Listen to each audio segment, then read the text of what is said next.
গরিবানা শুরুতে কেক বানাতে প্রথমেই ৪ টা ডিম নিয়ে নিতে হবে।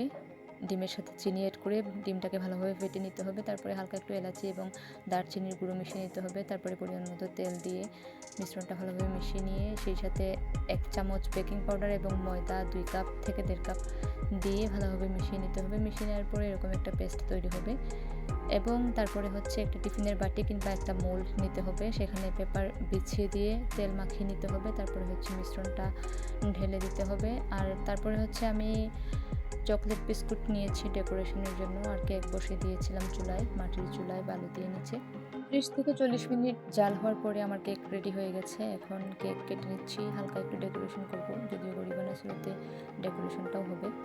কেককে আমি ৩ টা লেয়ারে কেটে নিয়েছি। তারপরে হচ্ছে ৩ টা লেয়ার একসাথে এমনি বসিয়ে দিয়েছি। এখানে চাইলে সুগার সিরাপ এড করা যায়। তারপর বিস্কিট, গুঁড়ো দুধ এবং চকোবিন দিয়ে হাবিজাবি একটা ডিজাইন করে ফেললাম এবং কেক রেডি।